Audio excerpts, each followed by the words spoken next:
kasih, kami lanjutkan karena tadi ada interrupt sebentar. Yang kami hormati seluruh peserta, Kepala BKD, BKPSDM, Kepala Biro SDM, instansi pusat dan daerah yang hadir pada kegiatan sosialisasi pada pagi hari ini. Pertama-tama tentu kita patut bersyukur bahwa kita semua masih diberikan kesehatan sehingga bisa melaksanakan kegiatan sosialisasi persiapan pelaksanaan seleksi calon aparatur sipil negara tahun 2022 pada pagi hari ini. Bapak Ibu yang saya hormati, saya akan coba untuk share screen terkait dengan bagaimana kita akan melakukan persiapan pelaksanaan seleksi tahun 2022 ini terkait dengan sebagaimana disampaikan oleh Pak Deputi SDMA tadi.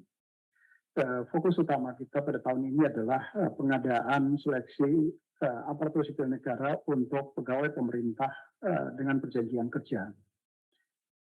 Bapak Ibu yang saya hormati, kalau kita berbicara seleksi tentu saja harus ada dasar hukum yang kuat untuk melaksanakan itu. Sehingga setiap aktivitas yang akan kita laksanakan kemudian dapat dipertanggungjawabkan baik secara hukum ataupun di dalam teknis pelaksanaan ke depan.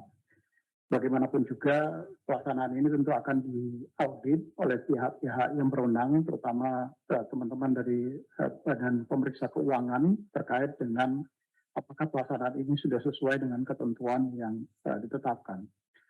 Selain itu, dasar hukum ini juga penting bagi Panselnas untuk bekerja, termasuk di dalam menentukan apakah seseorang kemudian bisa dikategorikan sebagai lulus seleksi atau tidak lulus seleksi berdasarkan keputusan Menteri Pan-RB terkait dengan penetapan passing grade termasuk afirmasinya yang tadi sudah disampaikan oleh Pak Deputi SDMA. Jadi kalau kita berbicara formasi, ini adalah alokasi formasi pada saat ditetapkan oleh Pak Menteri pada saat awal. Kemudian di dalam perkembangannya ada beberapa institusi yang mengajukan membatalkan formasi. Tadi sudah disampaikan oleh Pak Deputi SDMA, ada perbedaan sedikit sekitar 10.000 formasi instansi-instansi yang kemudian mengundurkan diri. Salah satu instansi yang mengundurkan diri yang masuk suratnya ke kami yang ditujukan ke Pak Menteri Pan-RB tetapi juga ditembuskan kepada Kepala BKN adalah misalnya DKI. DKI yang tadinya mendapatkan formasi untuk P3K guru, P3K tenaga kesehatan, dan P3K teknis lainnya, kemudian bersurat karena keterbatasan ada sesuatu dan lain hal, kemudian mengajukan untuk tenaga kesehatan dan teknis lainnya untuk tahun 2022 ini belum bisa dilaksanakan. Tetapi untuk P3K guru, terkait dengan formasi yang sudah ditetapkan oleh Pak Menteri, itu tetap akan dilaksanakan. Nah, informasi ini tentu nanti akan juga berdampak terhadap sistem seleksi calon aparatur sipil negaranya, karena dalam sistem seleksi masih terdapat formasi-formasi yang berdasarkan formasi yang ditetapkan di awal, kemudian sudah disetujui oleh Pak Menteri untuk dikeluarkan, maka tentu formasi ini akan kita keluarkan agar Bapak Ibu nanti yang akan mendaftar di formasi-formasi tadi tidak mendaftar pada formasi yang kosong atau istilah kami adalah zong, sehingga Bapak Ibu kemudian bisa mendaftar pada formasi-formasi yang memang dibuka dan disediakan oleh instansi, baik itu instansi pusat ataupun instansi daerah. Nah, kalau kita berbicara terkait dengan mekanisme atau tahapan di dalam pengadaan pegawai pemerintah perjanjian kerja ini sebagaimana diatur di dalam PP 49 2018, mulai dari mekanisme perencanaan, kemudian dilakukan pengumuman lowongan nanti ke depan, beberapa waktu ke depan akan dilakukan pengumuman terkait dengan lowongan apa saja yang akan dilakukan, yang akan dibuka. Nah, tentu lowongan ini setelah Bapak Ibu di instansi selesai memasukkan daftar formasinya. Untuk instansi daerah, prosesnya sudah selesai dilakukan karena sifatnya diinjek langsung ke dalam database sistem seleksi calon aparatur sipil negara. Dan saat ini sedang dilakukan verifikasi dan validasi atas kesesuaian SK Menteri Pan-RB terkait dengan penetapan formasi dengan yang data-data yang sudah masuk di dalam database sistem seleksi. Nah, yang masih berproses saat ini adalah informasi-informasi yang ada di instansi dan instansi pusat, kementerian dan lembaga. Saat ini masih di dalam proses input. Ibu Menteri, Ibu Sesmenpan beberapa waktu yang lalu telah bersurat kepada seluruh sekjen sesama dan sesmen di kementerian lembaga yang mendapatkan formasi pada tahun ini untuk segera menyelesaikan input data formasi tadi paling lambat tanggal 28 Oktober 2022. 28 Oktober 2022 artinya besok Bapak Ibu di instansi kementerian lembaga diharapkan sudah bisa menyelesaikan input data formasi yang ke dalam sistem seleksi calon aparatur sipil negara ini. Nah, setelah Bapak Ibu selesai melaksanakan input data formasi tadi, nanti BKN, kantor pusat BKN dalam hal ini adalah Direktorat Pengadaan dan Kepangkatan akan melakukan verifikasi terhadap formasi tadi, apakah formasi yang sudah Bapak Ibu input ke dalam sistem seleksi calon aparatur sipil negara konsisten dengan surat keputusan Menteri PAN RB terkait dengan penetapan formasi bagi kementerian lembaga. Nah, setelah formasi ini clear dan bersih, baru kita akan membuka sistem seleksi tadi supaya Bapak Ibu kemudian bisa memilih formasi-formasi yang sesuai dengan latar belakang pendidikan Bapak Ibu. Dan Bapak Ibu kemudian bisa melakukan pelamaran, melamar melalui sistem, tidak ada transaksi apapun di situ. Bapak Ibu cukup mendaftar melalui sistem seleksi calon aparatur sipil negara. Kemudian dilakukan seleksi, ada 2 seleksi yang dilakukan karena ini adalah P3K. Kalau untuk PNS ada 3 tahapan seleksi, yaitu seleksi administrasi, seleksi kompetensi dasar, dan seleksi kompetensi bidang untuk melihat kesesuaian antara kualifikasi pendidikan dengan bidang pekerjaan yang akan Bapak Ibu lamar. Tetapi karena ini adalah P3K, maka seleksinya hanya ada 2, yaitu seleksi administrasi dan seleksi kompetensi. Kemudian setelah dilakukan seleksi, nanti akan ada pengumuman hasil seleksi dan selanjutnya dilakukan pengangkatan menjadi pegawai pemerintah dengan perjanjian kerja. Bapak Ibu tentu nanti begitu diangkat, usulan pengangkatan, Bapak Ibu harus mengisi daftar riwayat hidup melalui sistem juga, dan nanti berdasarkan data riwayat hidup yang sudah Bapak Ibu sampaikan, maka akan diterbitkan nomor induk P3K bagi Bapak Ibu yang lulus seleksi tadi. Nah, di dalam proses seleksi, tadi kami sampaikan semua menggunakan teknologi, kita tidak lagi menggunakan ada proses manual, mulai dari pengumuman sampai dengan pendaftaran semua melalui sistem seleksi calon aparatur sipil negara, yang dalam hal ini nanti tentu Bapak Ibu akan memilih sistem seleksi pegawai pemerintah dengan perjanjian kerja. Nah, setelah nanti Bapak Ibu melakukan pendaftaran, kemudian akan ada seleksi. Seleksinya juga menggunakan teknologi.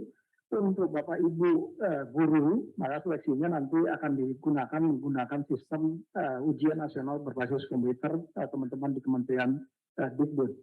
Sedangkan untuk tenaga kesehatan itu akan menggunakan sistem komputerasi testnya Badan Kepegawaian Negara. Kenapa kita bagi? Karena waktunya sangat pendek. Waktu untuk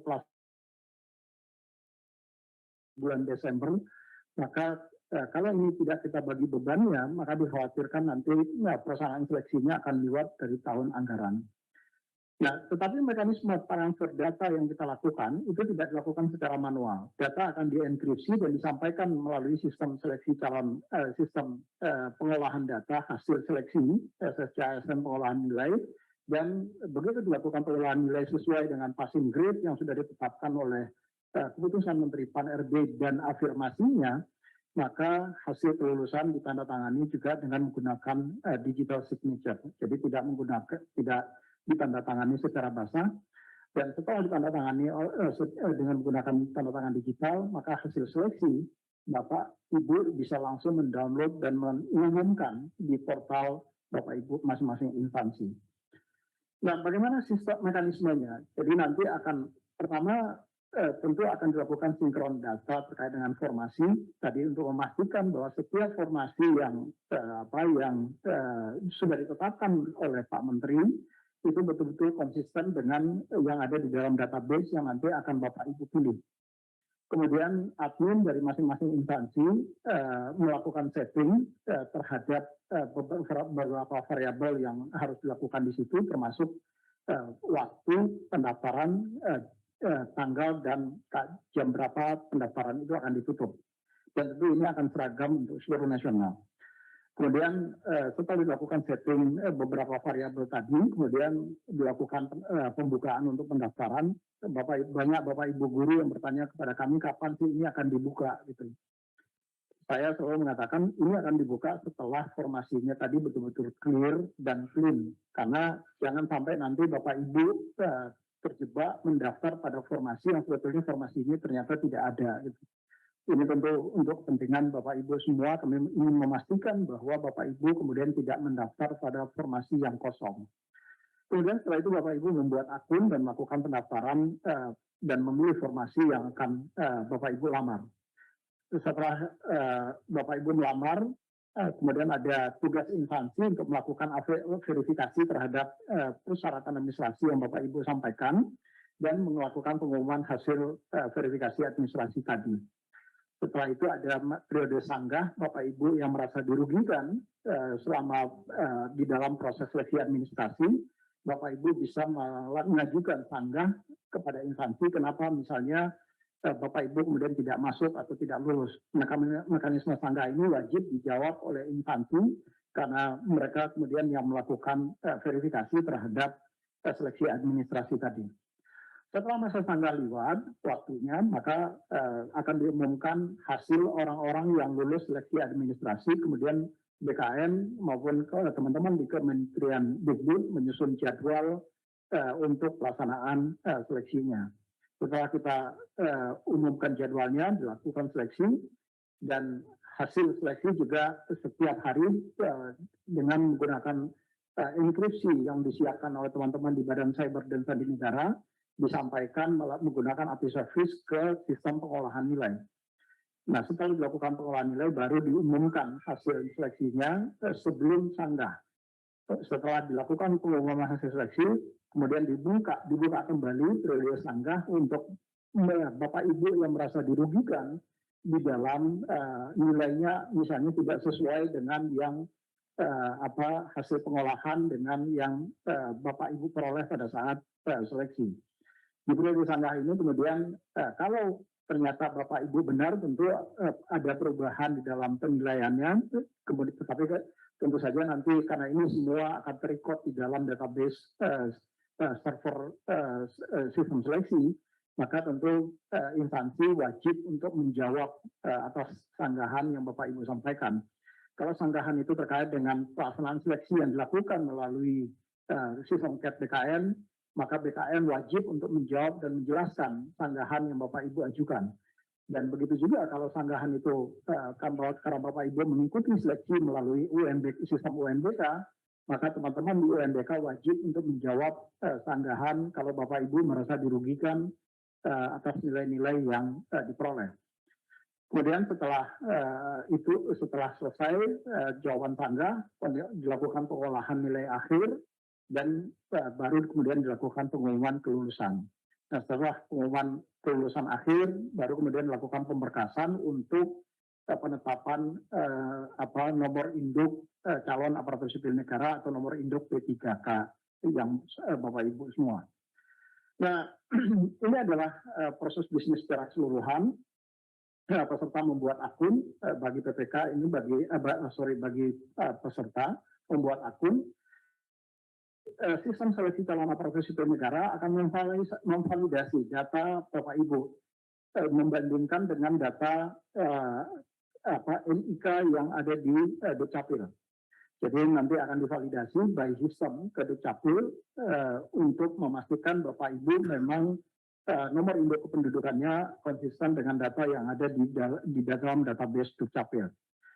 Nah, bagi yang teman-teman di tenaga kesehatan, karena ini adalah seleksi untuk tenaga kesehatan dilakukan secara tertutup. Nah, artinya tertutup dilakukan hanya bagi mereka yang terdaftar di dalam database PHK2 BKN yang berprofesi sebagai tenaga kesehatan dan database sistem informasi SDM kesehatan yang di Kementerian Kesehatan, maka dilakukan filtering terhadap data di SI SDMK.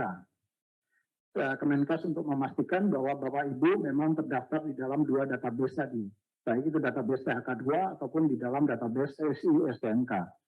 Kemudian kalau dua-duanya sudah terkonfirmasi Bapak Ibu memang ada di dalam salah satu dari database tadi, maka Bapak Ibu kemudian akan mengikuti seleksi administrasi dan Bapak Ibu bisa melanjutkan pendaftaran. Dan kemudian lakukan seleksi administrasi oleh instansi. Setelah seleksi administrasi ada sanggah dan peserta yang lulus seleksi akan mengikuti seleksi berbasis komputer menggunakan sistem CAT BKN. Untuk guru juga sama, tetapi guru ada skema. Jadi ada skema yang P1, P2, dan P3 atau fasilitas umum. Tadi sudah disampaikan oleh Pak Deputi SDMA, untuk yang P1 ini diprioritaskan bagi mereka-mereka yang sudah lulus passing grade pada seleksi tahun 2021 yang lalu. Ini by system akan ditempatkan di mereka-mereka ini akan ada di prioritas mana? Prioritas 1, prioritas 2, atau prioritas 3. Nanti kalau mereka adalah prioritas 1, maka yang bersangkutan akan langsung dilakukan penempatan bagi P1 dan kemudian ada pemberkasan. Tapi Bapak Ibu tetap harus melakukan registrasi supaya untuk melakukan konfirmasi saja. Jadi Bapak Ibu yang berada P1 tetap harus melakukan konfirmasi, mendaftar untuk dilakukan konfirmasi apakah Bapak Ibu masih ada atau sebetulnya Bapak Ibu sudah tidak ada. Jadi bagi yang P1 kemarin, yang sudah lulus seleksi di 2021 kemarin, yang lulus passing grade, perlu tetap melakukan konfirmasi. Kemudian dilakukan penempatan, hanya saja kalau kemudian penempatannya ternyata instansi Bapak Ibu tidak membuka formasi, maka nanti Bapak Ibu akan dialirkan ke P2. Bapak Ibu akan mengikuti seleksi, tetapi seleksinya hanya menggunakan mekanisme observasi bagi P2 dan P3. Jadi nanti mekanisme yang akan dilakukan teman-teman di Dikbud akan melakukan observasi terhadap posisi Bapak Ibu dan Bapak Ibu berdasarkan data-data yang masuk tadi, kecuali bagi pelamar umum. Bagi pelamar umum itu yang kemudian akan mengikuti seleksi dengan mekanisme UMBK, tentu setelah tadi P1 atau yang lulus di P2 berdasarkan hasil observasi, ataupun yang lulus di P3 berdasarkan hasil observasi, baru kemudian sisanya akan bisa memilih formasi di pelamar umum. Hanya saja kembali ini yang juga masih menjadi perdebatan, apakah formasi pelamar umum ini atau P4 ini masih memungkinkan nggak waktunya untuk kita buka? Karena seperti tadi saya sampaikan, ini berada di injury time. Jadi di bulan Desember yang waktunya adalah sangat sempit, ada mekanisme pertanggungjawaban anggaran yang harus dilakukan oleh teman-teman Dikbud kepada Kementerian Keuangan. Kalau ini bisa diselesaikan sebelum tanggal 12 Desember, pelamar umum ini akan bisa kita buka. Ini yang nanti kami perlu mendapatkan kepastian dari teman-teman Dikbud, apakah kita akan membuka formasi di pelamar umum ini. Kalau ini tidak bisa dibuka, maka tentu pelamar umum akan dinaikkan statusnya menjadi ke P3. Nah ini yang nanti perlu tapi P3 dan P2 dan P3 tentu akan digabung nanti posisinya, karena mereka adalah berada pada level yang sama dan mereka adalah yang juga sudah terdaftar di dalam database-nya Dapodik maupun PHK2-nya BKN. Jadi ada skema penyederhanaan kalau misalnya 3 tahapan ini tidak memungkinkan waktunya kita laksanakan pada tahun ini juga. Itu salah satu yang kemudian akan menjadi kendala di dalam waktu yang pendek ini. Nah, setelah semua sesuai dengan posisinya, saya memang hari ini, tadi malam teman-teman di Kementerian Dikbud sudah menyelesaikan mekanisme pertukaran data antara sistem seleksi calon aparatur sipil negara dengan sistem di database Dapodik. Hari ini akan dilakukan uji coba, ini sedang berlangsung. Teman-teman di Dikbud sedang ada di Badan Kepegawaian Negara untuk melakukan simulasi supaya tidak ada orang yang salah kamar, supaya tidak ada orang yang kemudian misalnya dia sebetulnya honor di SD1 tetapi kemudian SD1-nya karena buka formasi tapi ternyata terlempar ke SD nomor 3 misalnya. Nah, ini harus dipastikan betul Bapak Ibu, kemudian tidak ada yang salah kamar. Kadangkala sudah kita pastikan pun masih tetap saja karena datanya ada ratusan ribu di database Dapodik, potensi-potensi seperti itu tetap masih ada. Tetapi ini yang kita coba antisipasi semaksimal mungkin potensi risiko tadi dengan simulasi yang kita lakukan bersama-sama dengan teman-teman di Kementerian Dikbud. Kalau simulasi ini kemudian sukses pada hari ini dan instansi pusat bisa menyelesaikan penginputan formasi sebagaimana surat Ibu Sesmen Pan RB yaitu besok, maka kami optimis paling lambat tanggal 31 Oktober besok sistem seleksi ini sudah bisa kita buka untuk Bapak Ibu bisa melakukan pelamaran. Tetapi kalau ini belum selesai, maka tentu saja kami harus memastikan terlebih dahulu formasi-formasi tadi Bapak Ibu kemudian tidak mendaftar pada formasi yang zong atau yang sebetulnya tidak dibuka tetapi masih ada di dalam database SSCISN. Nah, setelah dilakukan seleksi melalui mekanisme UNBK dengan sistem UNBK, maka seluruh hasil seleksi tadi disampaikan diolah melalui sistem pengolahan di SSCISN yang algoritmanya tentu disesuaikan dengan keputusan Menteri Pan RB termasuk juga afirmasinya yang tadi sudah disampaikan oleh Pak Deputi SDMA. Kemudian baru dilakukan sanggah kalau Bapak Ibu ada yang merasa dirugikan dari hasil pengolahan itu dilakukan sanggah dan baru pengumuman hasil akhir terhadap ketentuan apakah Bapak Ibu lulus seleksi atau tidak lulus seleksi.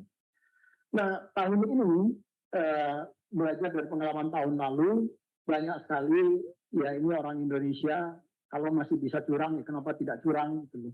Itu yang kami berusaha untuk memperbaiki. Tahun lalu banyak sekali dari Bapak Ibu yang kemudian harus digugurkan karena Bapak Ibu menggunakan materai palsu.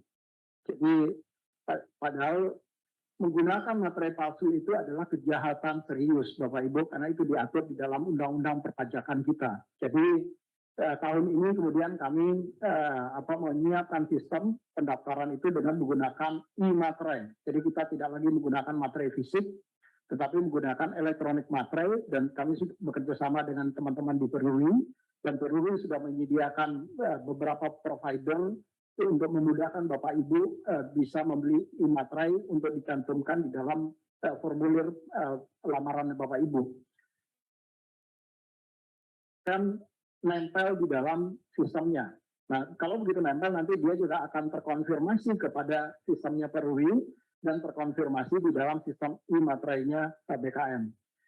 Kalau Bapak Ibu menggunakan e-materai tentu Bapak Ibu juga akan lebih dimudahkan, lebih diuntungkan karena Bapak Ibu tidak perlu kemudian mencari materai kemana-mana. Yang kedua juga Bapak Ibu tidak perlu lagi kemudian menempel, kemudian harus mengirimkan berkas. Di foto terus dikirimkan, tetapi langsung sistem langsung menampilkan di situ.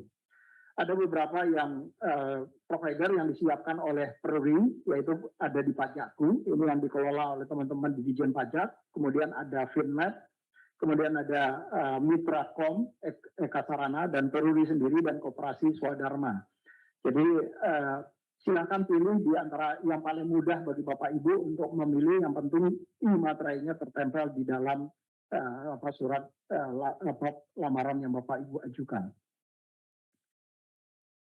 Ini adalah jumlah soal yang nanti akan diujikan di seleksi kompetensi teknis. Totalnya ada sekitar 145 soal, 90 soal untuk kompetensi teknis, seleksi kompetensi manajerial 25, sosiokultural 20, dan wawancara 10. Kalau untuk seleksi kompetensi teknis nilainya Bapak Ibu benar, jawaban Bapak Ibu benar, maka Bapak Ibu mendapatkan nilai 5, tetapi kalau salah, Bapak Ibu tidak mendapatkan nilai atau 0, atau tetap nilainya. Begitu juga dengan kompetensi manajerial, nilainya tidak fix karena ini adalah yang dilihat kecenderungan Bapak Ibu di dalam melaksanakan sistem manajemen.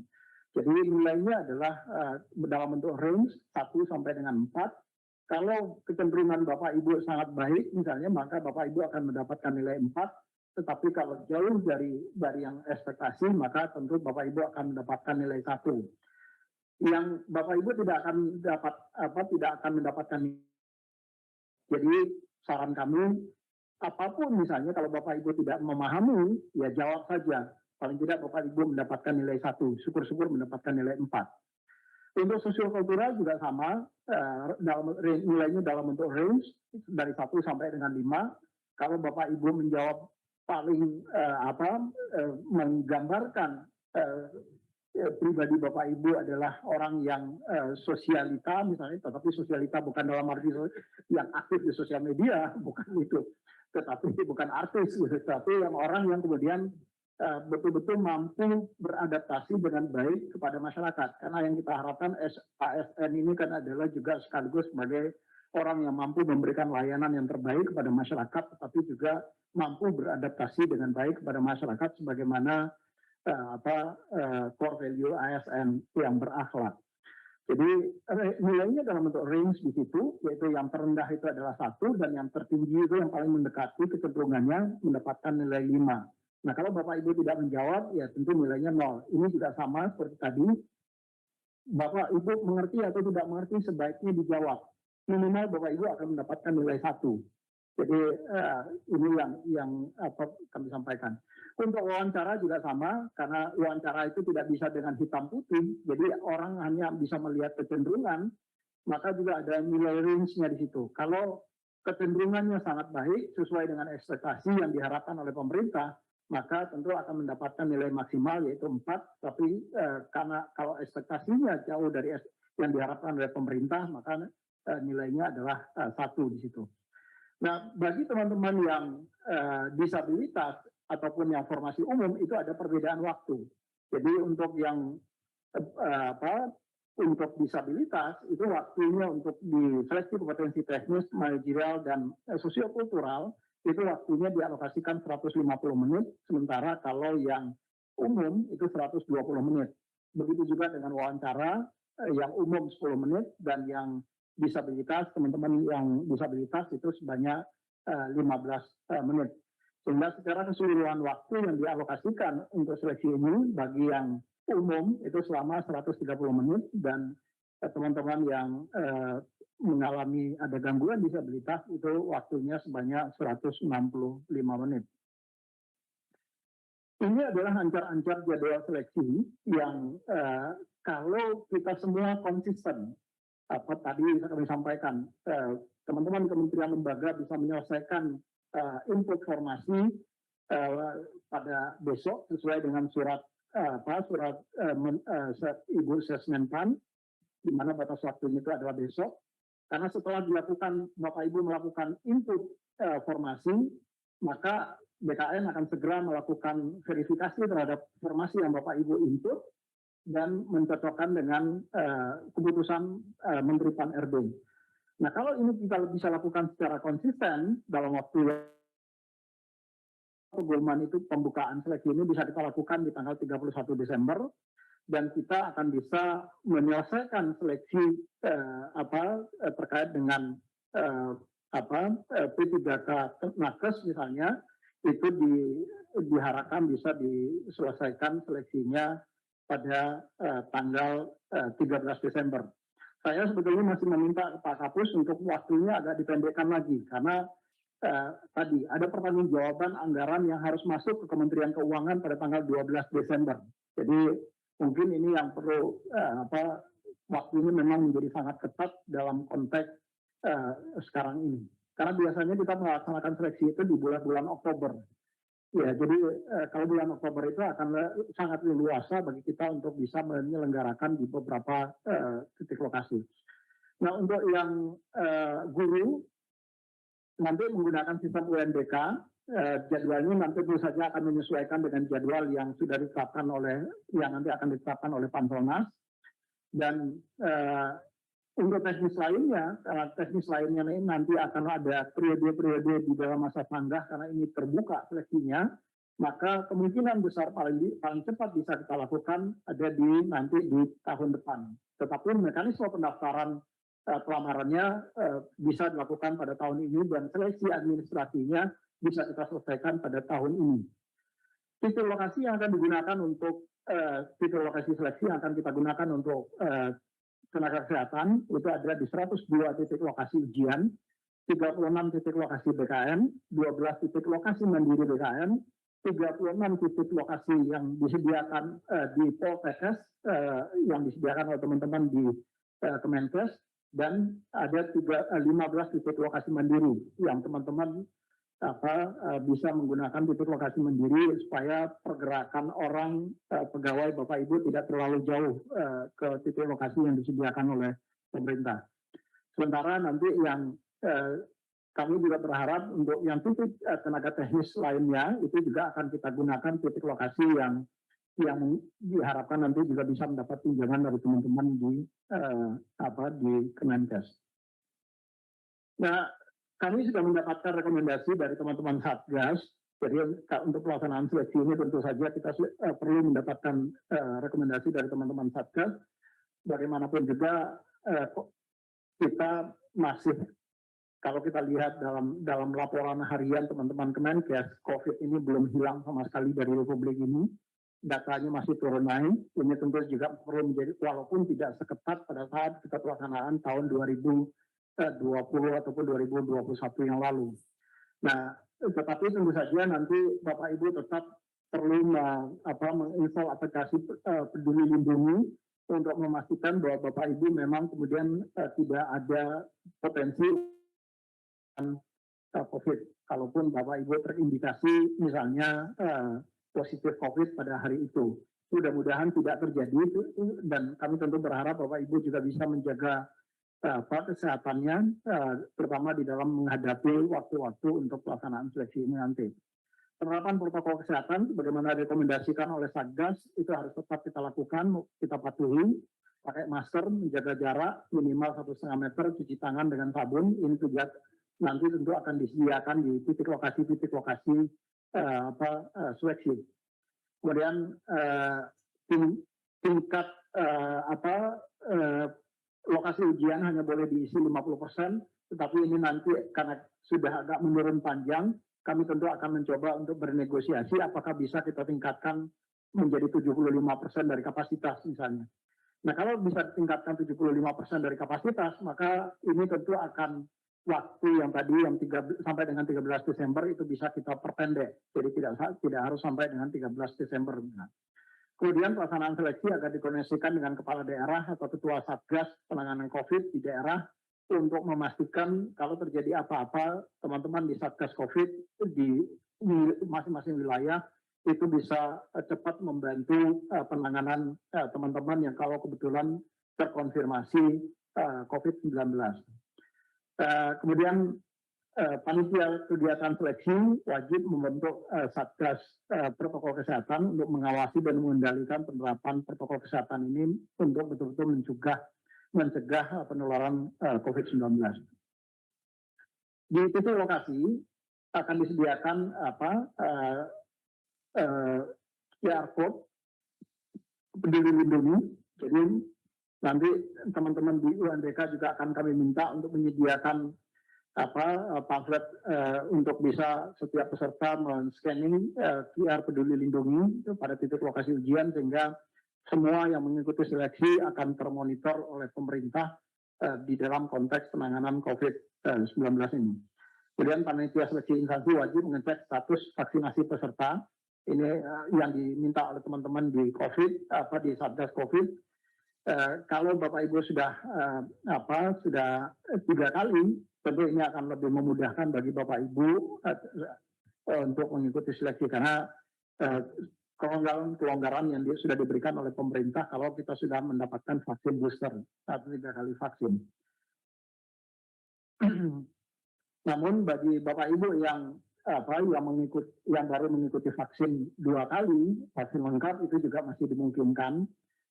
Nah, bagi Bapak Ibu yang belum mengikuti vaksin, ini perlu meminta surat keterangan dari dokter bahwa Bapak Ibu memang tidak melakukan vaksin karena alasan-alasan kesehatan misalnya.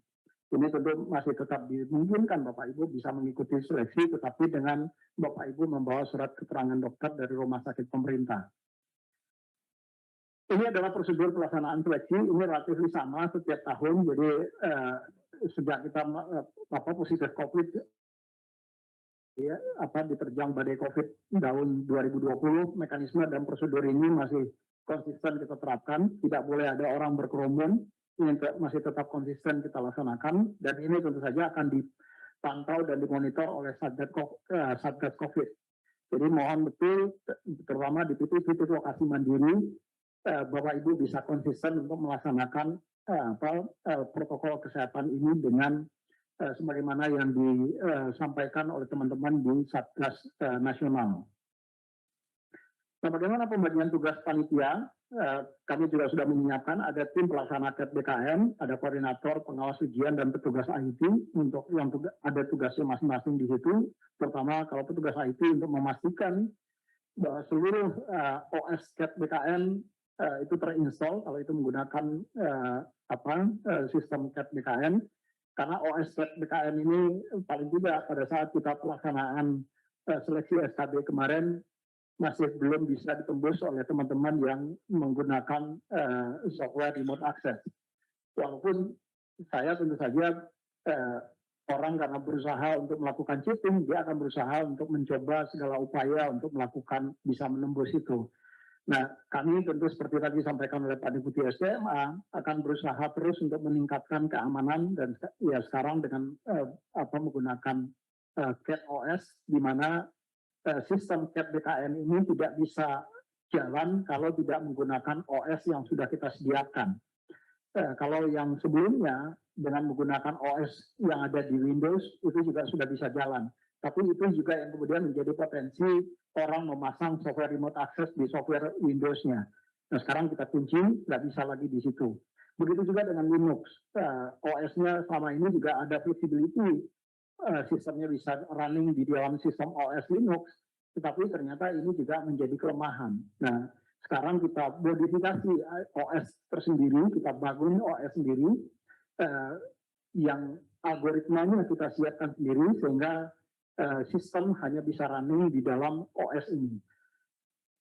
Ini yang sekarang kami coba untuk lakukan perbaikan. Yang kedua adalah, karena ini juga kemarin sempat ditanya oleh Pak Menteri, yang kedua adalah sistem enkripsi. Sistem enkripsi yang kita siapkan adalah, kalau selama ini menggunakan sistem enkripsi yang disiapkan oleh teman-teman di BKN, walaupun mekanisme kerjanya tetap sama, tetapi tahun kemarin mulai dari pelaksanaan seleksi pendidikan kedinasan, kita menggunakan sistem enkripsi yang kemudian didevelop sendiri oleh teman-teman di Badan Cyber dan Sandi Negara. Nah, sistem enkripsi ini kemudian passwordnya dipegang oleh 4 institusi. Jadi orang kalau mau membuka enkripsinya, maka harus memasukkan 4 digit angka yang dipegang oleh 4 institusi untuk bisa mengenerate master key. 4 digit angka tadi dipegang oleh Kemenpan RB, dipegang oleh teman-teman di BS Badan BPKP, kemudian dipegang oleh Kementerian Dikbud dan dipegang oleh BKN. Salah satu dari pemegang kunci tadi tidak memasukkan kuncinya atau ada yang salah satu digit saja dari kunci tadi, maka master key-nya tidak akan bisa di-generate. Orang tidak akan bisa untuk membuka enkripsi yang ada di sistem. Ini yang juga sudah kita siapkan di dalam sistem ini, sehingga dan master key ini untuk sistem enkripsi ini itu dimulai pada saat penyiapan soal-soal ujian. Jadi tidak hanya pada saat pelaksanaan, tetapi pada saat penyiapan soal-soal ujian sudah menggunakan mekanisme yang sama. Enkripsinya gunakan enkripsi yang disiapkan oleh teman-teman BSSN dan membukanya juga dengan menggunakan password yang dipegang oleh 4 institusi berbeda. Kemudian di titik lokasi yang ada diselenggarakan oleh BKN, petugas kesehatan, petugas keamanan, dan petugas loker akan disiapkan oleh BKN, tetapi bagi instansi yang seperti Poltekkes misalnya, mohon nanti teman-teman Poltekkes juga menyiapkan petugas-petugas tersebut untuk mengantisipasi, sifatnya lebih antisipasi kalau hal-hal ada hal-hal yang tidak kita inginkan terjadi di lapangan. Misalnya ada yang tiba-tiba karena dalam perjalanan terus berinteraksi dengan orang yang positif COVID, akhirnya dia juga terkonfirmasi COVID, maka paling tidak teman-teman yang petugas keamanan atau kesehatan itu bisa melakukan pertolongan pertama dan mengantarkan yang bersangkutan pulang kembali dengan ambulan yang sudah disediakan di titik lokasi. Kemudian juga petugas keamanan untuk mengantisipasi jangan sampai terjadi ada orang bergerumbun atau bergerombol di titik lokasi sehingga ini tentu berpotensi untuk terjadi penyebaran COVID-19. Kemudian ada panitia seleksi petugas loker untuk memastikan barang-barang peserta tidak ada yang hilang. Jadi jangan ada kemudian peserta yang merasa kehilangan apakah HP, karena semua dokumen termasuk alat-alat komunikasi harus ditinggalkan di loker dan tentu ini perlu dijaga, diamankan bukan berarti kemudian dihilangkan, tetapi diamankan, disimpan untuk dikembalikan kepada peserta. Nah, perlu ada petugas loker tersendiri untuk memastikan barang-barang itu kemudian tidak ada yang hilang. Kemudian dari instansi perlu menyiapkan penanggung jawab pelaksanaan di instansi, kemudian pemeriksa berkas, kemudian petugas registrasi dan petugas body checking. Jadi petugas body checking ini penting Bapak Ibu dilakukan, tetapi tentu saja tolong nanti petugas body checkingnya untuk perempuan ya perempuan, dan untuk laki-laki ya laki-laki. Jangan untuk perempuan terus laki-laki, jangan dibalik, nanti keenakan laki-lakinya. Tugas body checkingnya karena banyak sekali indikasi yang kami kemudian menemukan, apalagi sekarang banyak sekali infrastruktur teknologi yang bentuknya sangat kecil dan itu bisa diselipkan dimanapun di dalam badan peserta. Kami banyak menemukan hal itu dan ini yang kemudian kita petugas body checking perlu melakukan pemeriksaan bahwa setiap peserta yang masuk ke dalam ruangan ujian itu benar-benar orang yang tidak membawa apa-apa kecuali dokumen yang dipersyaratkan.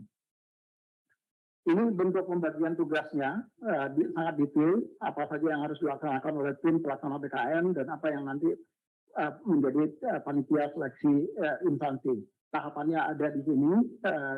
Nanti bahannya nanti bisa kami sampaikan ke teman-teman di Kementerian Pan-RB. Kalau Bapak Ibu kemudian ingin mendapatkan, nanti saya tugasnya apa saja sih yang dari masing-masing petugas misalnya, supaya nanti Bapak Ibu nggak bingung pada saat menetapkan orang-orang yang akan terlibat di dalam pelaksanaan seleksi ini.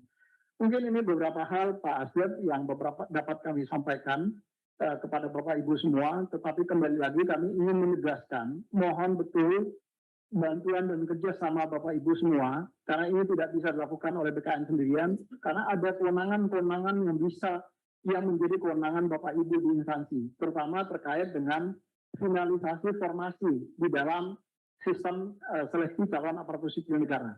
Yang kedua adalah admin instansi agar segera melakukan setting beberapa variabel di dalam sistem seleksi calon aparatur sipil negara. Dan kalau itu sudah selesai dilakukan, BKN akan segera melakukan verifikasi dan validasi formasi. Saya sudah meminta kepada Bapak Ibu Kakanred pagi ini untuk segera melakukan verifikasi dan validasi atas formasi yang di instansi daerah, terutama karena Bapak Ibu Kakanred ada di instansi daerah.